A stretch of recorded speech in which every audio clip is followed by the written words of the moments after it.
बोलिए सियावर रामचंद्र भगवान की जय। भगवान वन में भ्रमण करते हुए आज गंगा के तट पर आए हैं। निषाद राज साथ में है। निषाद ने आवाज लगाई है। प्रभु कहते हैं कि निषाद मुझे गंगा पार होना है, किसी नाविक को बुला दो। आवाज लगाई नाविक को, हे केवटिया बंधु।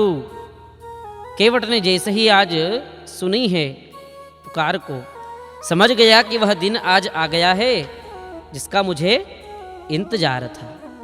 लगता है मेरे प्रभु श्री राम आज आ गए। जैसे केवट ने सुना तुरंत दौड़ा दौड़ा आया और भगवान का दर्शन करके धन्य हो। क्या बात है, देखो ये प्रभु श्री राम पधारे हैं, इन्हें गंगा पार कराना है। अच्छा, गंगा पार कराना है तो अच्छी बात है, मैं अवश्य गंगा पार करा दूंगा, लेकिन मेरी एक शर्त है। क्या शर्त है? कि मैं जब तक इनके चरण ना धो लूं तब तक इनको अपनी नाव में नहीं चढ़ाऊंगा। देखो कितनी बड़ी बात है। जिस परमात्मा के नाम से ही मनुष्य भवसागर तर जाता है, वह भगवान भी गंगा पार होने के लिए केवट से प्रार्थना कर रहे हैं। जासु नाम सुमिरत एक बारा, उतरहि नर भव सिंधु अपारा। मनुष्य भवसागर पार हो जाता है, वे परमात्मा से प्रार्थना कर रहे हैं। केवट कहता है, भगवान आपके चरण धोए बगैर मैं पार नहीं करूंगा। क्यों भैया, ऐसी कौन सी बात है? भगवान आपकी महिमा को कौन नहीं जानता। सुना है आपकी महिमा के बारे में बहुत। क्या सुना है कि आपकी चरण रज लगी थी एक पत्थर को, और वह पत्थर की शिला भी नारी बन गई। और मेरा तो भगवान यह जीवन यापिनी नौका है, अगर इसको तुमने नारी बना दिया तो पहले से घर में एक है उसका तो मैं पालन कर नहीं पाता, और दूसरी को और कहाँ रखूंगा। भगवान इसलिए मैं आपके चरण अवश्य पखारूंगा। भगवान ने आज्ञा दे दी। जब जिद करने लगे तो लक्ष्मण भी थोड़ा सा मन में विचार करके मुंह बनाने लगे, कैसा है, कैसी जिद कर रहा है। दौड़ा दौड़ा गया, भगवान की आज्ञा को पाकर के सुंदर एक कठवता लेकर के आए, लकड़ी का पात्र लेकर आया है। भगवान की आज पाद प्रक्षालन करूंगा बड़े भाव से, और जल भी अपने ही घर से लेकर आया है। कितना भाग्यशाली केवट है। हा? जल लिया है। भगवान कहते हैं जिसके सन्मुख होते हैं, परमात्मा के जो सन्मुख होता है उसके समस्त पाप नष्ट हो जाते हैं। सन्मुख होय जीव मोहि जबहि, जन्म कोटि अघ नासहि तबहि। और आज कितने भाग्यशाली है कि केवट के सामने स्वयं भगवान खड़े हैं। भगवान चरण रखो। बोले लकड़ी की ही क्यों? बोले पत्थर की शिला तो नारी बन गई थी, इसलिए पहले लकड़ी को स्पर्श करके देखूंगा, कहीं यह लकड़ी का कठौता नारी बन गया तो। आज भगवान के चरण धुलाने के लिए केवट उद्यत हुआ है। जल हाथ में लिया और अब देखिए बड़ी स्थिति। केवट कहता है, भगवान दोनों चरण भगवान के रखवा दिए कठौता में। अब एक चरण उठाने को कहा, भगवान एक चरण उठाइए। अच्छा एक बात बताओ, जब आप एक पांव पर खड़े होते हो तो बैलेंस बिगड़ता है कि नहीं? बैलेंस बिगड़ता है कि नहीं होता है? अब जैसे भगवान ने एक चरण बढ़ाया तो भगवान गिरने लगे।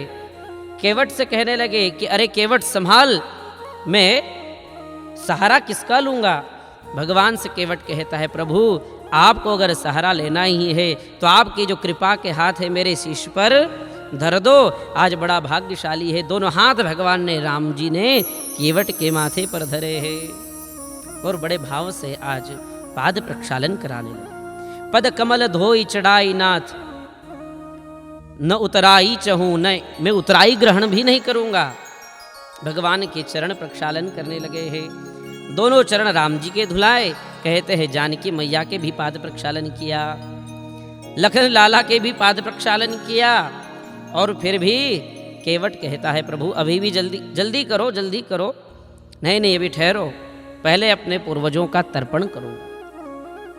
एक तो सरित प्रवरा माँ गंगा बह रही है, दूसरे राम जी के चरणों से निकला हुआ जल भी किसी गंगा से कम नहीं है। जल लिया, आचमन किया, पूरे घर परिवार सहित अपने पितरों का तर्पण करता है केवट, और आज धन्य हो गया, बड़े भाग्यशाली है। ये वही पूर्व जन्म का कछुआ है। केवट कौन है? पूर्व काल में क्षीर सागर में वास करने वाला कच्छप है। बार बार नारायण के चरण स्पर्श के लिए जाता है, लेकिन महालक्ष्मी हटा देती है।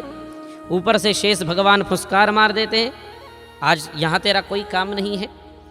लेकिन कच्छप ने प्रार्थना करी, प्रभु मेरी भी कभी सुन लेना। बार बार जब विनय की तो भगवान बड़े दयालु हैं। कहते हैं वही कछुआ, वही कच्छप आज यहाँ पर केवट बन करके आया है और भगवान के चरण छू रहा है, चरण प्रक्षालन कर रहा है। माँ लक्ष्मी सीता भी खड़ी है, शेष रूप से भगवान लक्ष्मण भी खड़े हैं, लेकिन कोई कुछ कर नहीं पा रहा है। बड़ी कृपा है भगवान की। भगवान को नौका में बिठाया, अब गंगा पार कराने लगे हैं। बार बार किनारे से फिर ले आते हैं, फिर किनारे तक नौका जाती है, फिर किनारे से लौट आती है। अरे लखन लाला कहते हैं केवट बंधु क्या इच्छा है, पार करना है कि नहीं करना है? केवट की तो एक ही इच्छा है, बस भगवान मैं आपका दर्शन करता रहूं, इस छवि के अपने अंतःकरण में विराजमान करता रहूं। भगवान का दर्शन किया, नौका से पार किया, और जैसे ही पार हुए तो भगवान कुछ भेंट देने लगे। सीता से कहा मुद्रिका भेंट करो। जानकी जी जैसे ही मुद्रिका भेंट करने लगी, सोई केवट ने मना कर दिया। भगवान आप भी मल्लाह है और मैं भी मल्लाह हूँ, आप भी केवट हैं और मैं भी। अब लखन लाला कहते हैं हमारे प्रभु श्री राम को तुम केवट कह रहे हो, और नहीं तो क्या कहे? क्या कैसे? बोले हाँ, मैं तो एक छोटी सी नदी का मल्लाह हूँ, एक केवट हूँ, लोगों को इस पार से उस पार गंगा कराता हूँ। लेकिन हे मेरे प्रभु, आप तो पूरी दुनिया के, पूरी संसार के, पूरी सृष्टि के केवट हैं, सबको भव सागर से पार लगाने वाले हैं। मैं तो नदी का, लेकिन तुम तो सागर के केवट हो, भव सागर से पार करते हो। एक ही इच्छा है कि भगवान जब भी मैं तुम्हारे द्वारा आऊँ, इस भक्त को भूल न जाना और मुझे भी भव सागर से पार लगाना। भगवान ने बड़ी कृपा करी है केवट पर, और विमल भगति, भगवान ने केवट को, भगवान ने विमल भक्ति का ज्ञान प्रदान किया। धन्य है केवट जिसने भगवान के रूप का दर्शन कर, अपने हाथों से पाद प्रक्षालन कर अपने जीवन का उद्धार किया। ये भगवान की भक्त वत्सलता है। बोले सियावर रामचंद्र भगवान की जय। जय श्री राम।